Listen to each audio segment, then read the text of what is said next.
আসসালামু আলাইকুম। তো সকালবেলা ঘুমের থেকে উঠেই কিন্তু আগে মোটর সারি টাঙ্কিতে পানি নেওয়ার জন্য। কারণ কারেন্টের এত খারাপ অবস্থা যে আসলে কখন যে যায় আর কখন যে আসে কোনো গ্যারান্টি নেই। তো দেখলাম যে টাঙ্কি ফুইরা পানি পড়তাছে, তো বালতিতে পানি নিছিলাম। তো চিন্তা করলাম পানিটি ফালায় লাভ নাই। সকাল সকাল গাছের গোড়ায় পানি দিয়া দেই। তো লাউ গাছ, সিম গাছ পানি দিলাম। তো আসলে লাউ গাছ অনেক উপরে উঠলো, এখনও লাউ ধরে নাই। তো সকালবেলায় তো আমি বড়ি পাতা আর যে হলুদ, কালো জিরা এবং দারচিনি জাল করে খাই, পানিটা জাল করে নিলাম। নিয়ে তারপরে নাস্তা বানাবো। আসলে এটা জাল করলে অনেকটা সময় নেয় এটা ঠান্ডা হইতে। আর ছেলে মেয়ে গেছে সকালের আরবি পড়তে, তো এই ফাঁকে রুটিটা বানাইনি আর কি, যাতে আইসা নাস্তা করতে পারে। ছেলে আবার নাস্তা কইরা দেখা গেছে প্রাইভেট পড়তে চলে যায়, তো এই কারণে একটু তাড়াহুড়া করা লাগে আর কি। তো আসলে সকাল যে এখন আবার অনেক ঠান্ডা পড়ে, তো সকালে আসলে ঠান্ডা গরম আমার ছেলে মেয়ে রুটি খায়, ওদেরকে বেশিরভাগ রুটি খাওয়ানো হয়। রুটি নাস্তায় ওরা বেশি পছন্দ করে। তবে আমি কিন্তু সবসময় রুটি বানাই আর ফাঁকে ফাঁকে পানিটাও খাইয়া নেই, কারণ এটা এক্সট্রা করে বৈশাখ খাম ওই সময় আর সকালবেলা থাকে না, একটার পর একটা কাজ আর ব্যস্ততা।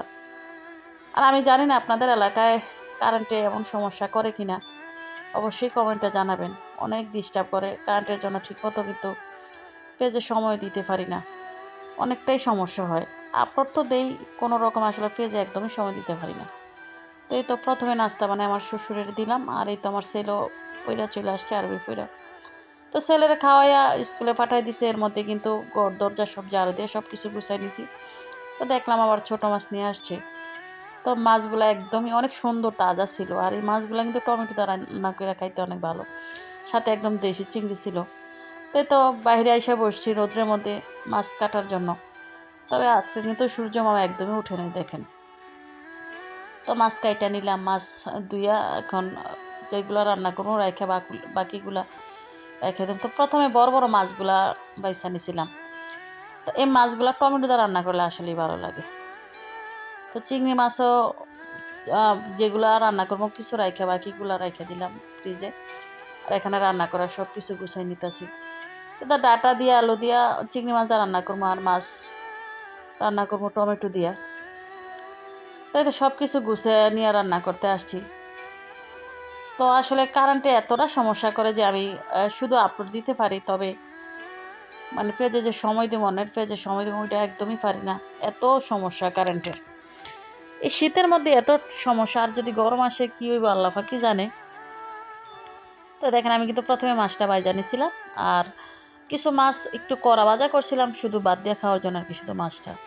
তো টমেটোটা তেলের মধ্যে দিয়া ভাজা কিন্তু এক এক করে সবগুলো মশলা দিয়ে দিলাম, দিয়া এই তো জল দিয়ে মাছটা দিয়ে দিছিলাম।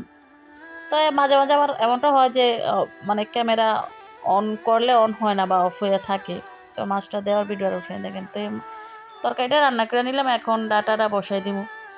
তো পেঁয়াজ মরিচ তেলের মধ্যে ভাজা সাথে মাছটা দিয়ে দিব, চিংড়ি মাছটা ভাজা, তারপরে সব মশলা দিব আর কি। তো কিছুক্ষণ তেলের মধ্যে ভাজা নিছিলাম, তো পরে বাকি সব মশলা দিয়ে কিন্তু আলু আর ডাটা দিয়ে দিছিলাম। তো ডাটাগুলো একদম মানে ক্ষেতের ডাটা আর কি, আমার মা পাঠাইছিল আমাদের বাড়ির পাশের ক্ষেতের দিকে আর কি। তো সাথে একটা টমেটো দিছিলাম, দিয়ে কিছুক্ষণ কষা নিলাম। তো ডাটার সাথে টমেটোটা না দিলে আমার একটু ফানসা লাগে ডাটা তরকারিটা, এই কারণে টমেটো দেওয়া আর কি। তো পরে তো ধনিয়া পাতা দিয়ে উঠে নিলাম। তো আসলে শীতকালীন সবজি তরকারি কিন্তু সবই খেতে ভালো লাগে। তো দেখেন রান্না বান্না শেষ করলাম, আর এটা হচ্ছে বিকেলবেলা আর কি, একটু চা খাওয়ার, প্রতিদিন বিকেলবেলা আমি একটু চা খাই। আর এ যখন এই চার বক্সটা খুলি না, নিজের একটু বড়লোক বড়লোক লাগে। তো সমস্যা না, আসলে চা খেয়ে বড়লোক হলে কোনো সমস্যা নেই, কোনো ক্ষতি নেই, কারণ এক একটা এক এক ফ্লেভারের। এখানে গ্রিন টি, তারপরে আহ, কয়েকটা ফ্লেভারের আর কি, যেমন আদা বা মশলা চা সব কিছু মিলে মানে এখানে ৮ রকমের চা আছে আর কি। তো এটা যখন হাতে আসে মনে হয় যে আমি একজন বড়লোক মানুষ। তো এই তো বিকালবেলা চা খেয়েছি, আর সন্ধ্যাবেলা একটু পরোটা খাইবো। আসলে আমার তো দিনে ২ বার ৩ বারও রুটি বানানো লাগে। তো এই সবার জন্য একটা একটা পরোটা বানাইছিলাম একদম মচমচে করে। তো ধন্যবাদ সবাইকে, ভালো থাকবেন সবাই, আল্লাহ হাফেজ।